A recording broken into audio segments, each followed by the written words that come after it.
Ahsoka episode 7 just came out, and you may have noticed fans are split on this one. Was this a bad episode? Should fans now be worried about the finale next week after this episode? Well, in this video, we're going to break it all down. Oh, and real quick, I wanted to let everybody know, if you've been enjoying the coverage with the streams and the videos that we've been doing for Ahsoka, next week on Thursday, Marvel Studios is launching Loki Season 2. And I'm going to be doing a bunch of watch parties and videos and streams about that as well. So RIP my free time. But also, I just kind of want to put that in this video. If you've been enjoying the stuff that we do for Ahsoka, you're probably going to like what we do for Loki Season 2 as well, so would love to have you on some of those streams and watching some of those videos. Okay, so when it comes to Ahsoka Episode 7, I'll be honest with you guys, my initial reaction was not really enjoying that episode, and I felt like it was a massive step back from Episode 6. Now, Episode 6 is one of those sort of rare episodes that to me was like masterfully done.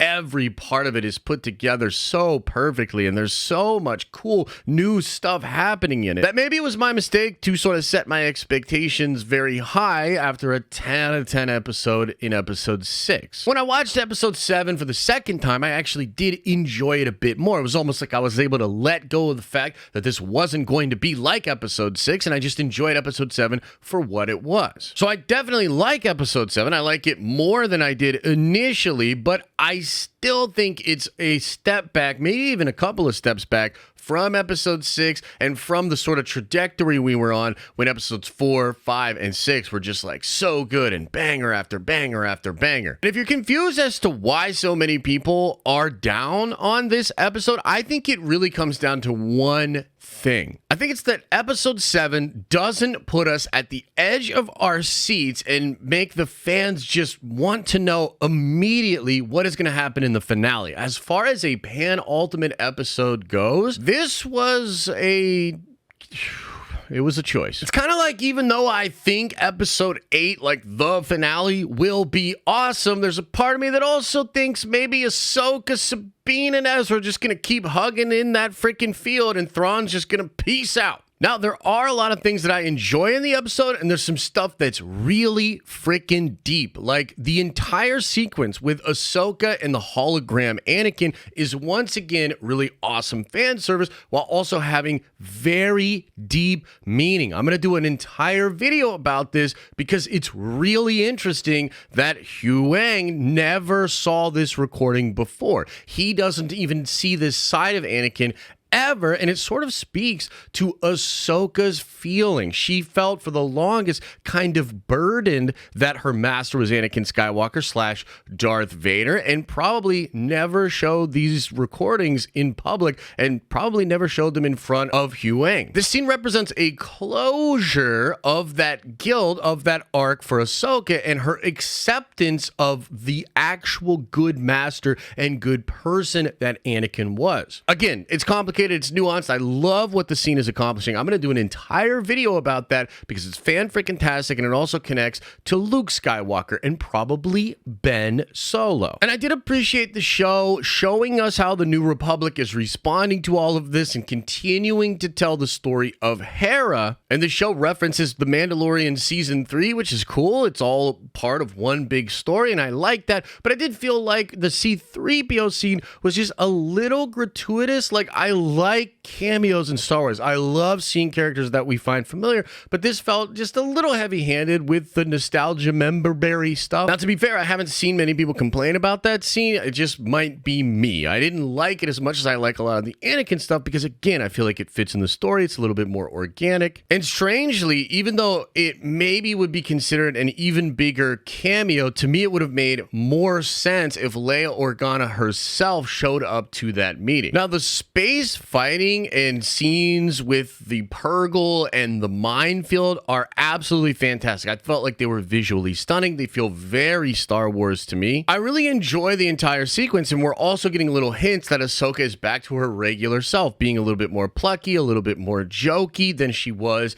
in the very early parts of the Ahsoka series, which was a major complaint. A lot of people didn't understand. They were like, this is a more somber Ahsoka. I don't like it. I want her to get back to her happy, more plucky plucky self, and she kind of is there. She's back there. But unfortunately, the beautifully done sequences of the aerial combat all around Peridia do tie into one thing I felt was majorly lacking in episode 7, and that's the prowess of Grand Admiral Thrawn. So even though Thrawn is getting this information about Ahsoka, and it was cool that he was sort of shocked that she was the Padawan of Anakin Skywalker, I wanted a little bit more. And I also felt like Thrawn was speaking more to the audience than to the characters in the scenes. It was like they were using exposition to try to explain to people what a strategic genius Thrawn is, but I would have preferred a show don't tell methodology here. This is actually not a great plan by Thrawn. I've read a lot of Thrawn. I've seen Thrawn in Rebels, and there are a lot of really cool moments in the Thrawn books and in Rebels where you're like, oh snap, he thought of this. He was steps ahead of his enemy, and these are really cool sort of shocking moments. But instead of having cool moments like that, Thrawn is just kind of talking about how smart he is and really speaking to the audience that he's just one step ahead. And yet the plan that he has and how he's ahead of Ahsoka doesn't even make that much sense. It's not a really good use of Thrawn, and therefore I gotta dock this episode points because Thrawn is that guy, and this is your chance to show that. And I just felt like it was a really weak plan and a weak way that he was approaching the entire situation. Now, a lot of fans were confused by Ezra in this episode. I feel like he's perfectly Ezra. Like, he's very jokey, he's kind of funny, he's a little aloof. That feels like the Ezra character to me. And his scenes with Sabine feel organic, but it is a little bit frustrating that there's no sense of urgency, that Sabine simply won't tell him what's going on. And technically, we end the episode and Ezra still doesn't know that Thrawn's about to leave, that Sabine kind of betrayed the sacrifice that Ezra made, and instead they're kind of just hugging each other, but we'll get there in a second. Now, there is a cool Force moment here that sort of mirrors the end of Empire Strikes Back when Luke is reaching out to Leia, and there's a bond between Sabine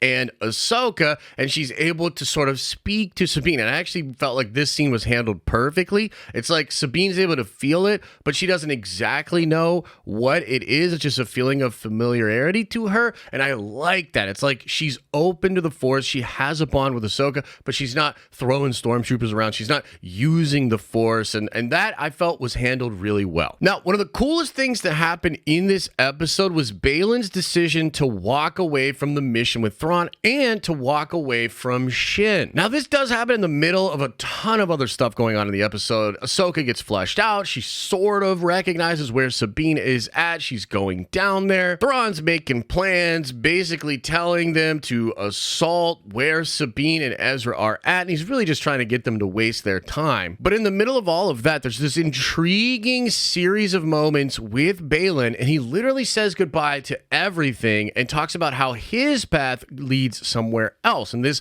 obviously has to do with his big goal, trying to get back to the beginning, the thing that's calling to him. And this is something so intriguing. I'm going to do a whole nother video about it and speculate about what's going on with Baylan, why he chose to walk away, and why I still believe it's Abeloth or something very anciently powerful that is calling to him. And we then get a really cool action sequence with Sabine and Ezra and the Noti being chased down by Shin and a lot of the bandits. And it's a cool scene. They eventually do this sort of phalanx thing where they form a circle, and Sabine and Ezra go out there and actually fight. And this was sort of a controversial moment because people wanted Ezra to be kicking a bunch of butt. They wanted Ezra to have his lightsaber, and he kind of says no to having his lightsaber back, and he uses the Force karate that had been rumored for over a year. And I will tell you, I was a little underwhelmed by the Force karate and the prowess of Ezra in combat. It's cool and it's a cool idea, but I think if you have a character that's going to reject a lightsaber and just use sort of like monk-like fighting prowess in combat, you need to really blow the audience away. And I just didn't feel like we ever got there. The choreography's not super on point. The visual effects for it weren't incredible. It ends up feeling a little bit sloppy, which is unfortunate because we were all really looking forward to seeing how powerful Ezra was in combat. And this whole idea of like Force karate is really cool. I felt like it should have been way better. But then Ahsoka jumps out of the plane, lands in front of Baylan, and it's just like freaking perfect, man. Chef's kiss with this scene and this fight between them. It was incredible. Baylan's just so damn intriguing. That fight with Ahsoka was brilliant, and I love the fact that even though she's more powered up now, she still can't just beat Baylan. Like, Baylan is an absolute beast in combat. It's cool that he's gonna just go his own way, and I kind of feel like he will actually have more interactions with Ahsoka moving forward, but we'll talk more about that in like other videos. So Thrawn gets 2 attack ships to go out with some of his night troopers, and we get this crazy conflict with Ahsoka fighting against them, with Shin fighting against them, Sabine's doing her thing, Ezra's doing his thing, and it's a cool sequence, but it ends up feeling a little unsatisfying because the night troopers don't explode or go into smoke or whatever. Kind of seems like they might be actually alive if they're resurrected. What the heck's going on there? Ezra's saying the Force is his ally, and then like 10 seconds later he's picking up a blaster, shooting people. It's like, what's going on here? And it kind of ends with a moment where they are ordered to retreat because of Thrawn. He's being very stingy with his resources, and ultimately he shows us that his plan is just to leave. He wanted them to waste time so that he could get on out of there. Again, not the best Thrawn plan, not the best reveal of Thrawn's strategic genius. I was a little underwhelmed by that. There's a cool scene with Shin Hati where she's sitting there and she has a chance to kind of go with Ahsoka. Ahsoka reaches out and says, I can help you. She rejects it and goes back with the troopers.